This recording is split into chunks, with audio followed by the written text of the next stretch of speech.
I went to Georgia, so in that game when they played OSU versus Georgia, I was afraid, because he was torching them.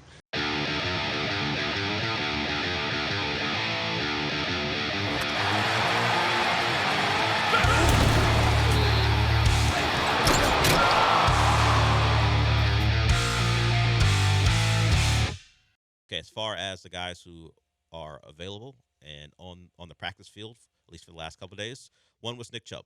Nick Chubb, most recent acquisition. The Texans love making a big name move. Whether it be, Jimmy Orr was a relatively big name, but of course, whether it be Joe Mixon or Stephon Diggs, Danielle Hunter, Texans aren't afraid to bring in a guy with star power. How much Nick Chubb has an impact on the team, that'll have to do with his recovery from his most recent injuries, and also Joe Mixon's status, who is another guy we're waiting on because of some injury stuff. But Nick Chubb does know CJ Stroud in one way.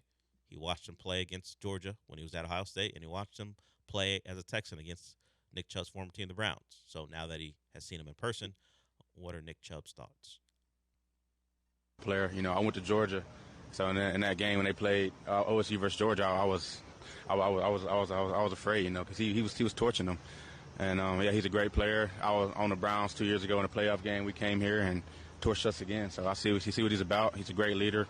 I met him, came up to me, talked, exchanged numbers. Anything I needed, he told me to let him know. So he's a great leader too. CJ Stroud, from Nick Chubb's point of view, from all accounts, anytime someone comes in here, it's nothing but high praise. But to be fair, if you're a new player, you're going to come in and tell everyone the quarterback sucks. Yeah, this guy. It's not hell. Tyreek Hill caught all types of crap for his praise of Tua before he actually played with him. Now, of course, Tyreek Hill, outside of last year, had great numbers playing with Tua, so maybe vindicated in his approach. But that's generally how it goes. Yeah, quarterback's great, love him, big time leader. Yeah. Also, Nick Chubb. Hey, I get it. It's your first day here, but he said torched him. Stroud torched him. Please, it's shred him, Stroud. Shredded him. Let's get it right. If we're talking about CJ Stroud having a big time performance, he's shredding. He's not torching you.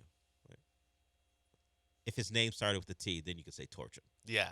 I mean, any quarterbacks with last names that start with a T in this league? Torch him, Tua. Oh, well, Ogunbowale, but that's too long. Torch him, Tua would be the way to go if he can stay on the field. But yeah, I think CJ's got a high approval rating. So does D'Amico. I mean, there's a Chubb sound we won't play, him talking about D'Amico Ryans and what he is and what he's established. So at least from the guys they've signed, ton of respect for the Texans and what they're building. I wouldn't expect otherwise. I wouldn't expect anyone to go, you know what? I was desperate. Not a lot of people calling. The Texans called. Yeah. I was like, you know what? Great. Nick Chubb just like, well, I was a free agent on June 8th, so. What do you want from me? Nick, you're saying the quiet part out loud. Don't do that. Yeah. I do wonder what his role is. Is he actually in competition for Dameon Pierce's spot or for Dare's spot? Like, where is he in the pecking order, or did they bring him in and assuming that the health issues that he's fully recovered, or at least recovered as much as he can, is he viewed as like, oh yeah, he's just going to be Joe Mixon's backup? Like, he's just going to come in and when Joe Mixon needs a breather on a drive, it'll just be Joe Mixon time, or it'll be Nick Chubb time. Yeah, we played some sound on the morning show from Sony Michelle, who said they've got 2 number ones. At least he didn't say 3, because then that would have been proven instantly incorrect if we just go by what happened with the Astros. But I think as long as the 2 guys who have lower body issues can stay on the field, they'll help each other. Nick Chubb, back when he was healthy, was a really good pass blocker. We know that's needed from the Texans as they're trying to figure out who their offensive line will be. Currently, the combo is, I believe, from left to right. You've got Cam Robinson, Laken Tomlinson, Jake Andrews. He is the guy they picked up from New England. and then you have Titus Howard and Blake Fisher. So several new starters just by acquisitions or moving guys around. Because I don't believe Titus Howard has ever played, at least not extensively, at left guard or right guard. Excuse me. Yeah, he hasn't played right guard. He's been played a left guard. He's been a left guard. So and they would pair him with Tunsil. So moving him to right guard would even be a new position. And of course Blake Fisher, who did start in the latter stages of last year, would be the full-time right tackle, which was Titus Howard's position up until that line proved to be a disaster in 2024. So adding anyone who can keep a guy off of CJ, welcome. If Nick Chubb can do that, cool. Yeah. Thank you for that. I do wonder how many of those guys in that lineup. I mean, obviously it's voluntary minicamp, so still a long way to go. Still a lot of practices to have. I do wonder how many of those guys are ultimately the week 1 starting lineup, where it seems like to me on the outside, it's a lot of guys that are very, very close together, as far as quality. It is tightly bunched at average to below average NFL offensive linemen. So I wonder how much of it is a competition like that and how much of it is the Texans kind of know what they want out of these guys and they already have their offensive line starters in mind. What we can tell you from people who aren't following the tweets of members of the media who are covering the team on a daily basis, at least for the most part, that lineup I just gave you has been the consistent one that they have seen, that they've seen during media portions. What is happening when media isn't there? I don't know. No one knows except the Texans. But at least what they're showing us is their two acquisitions, at least the ones with the bigger names, Tomlinson and Cam Robinson, right now are entrenched, and they've moved their I guess their only real draft pick that's shown anything. And Titus Howard, depending on the position and game, can be a hit or miss.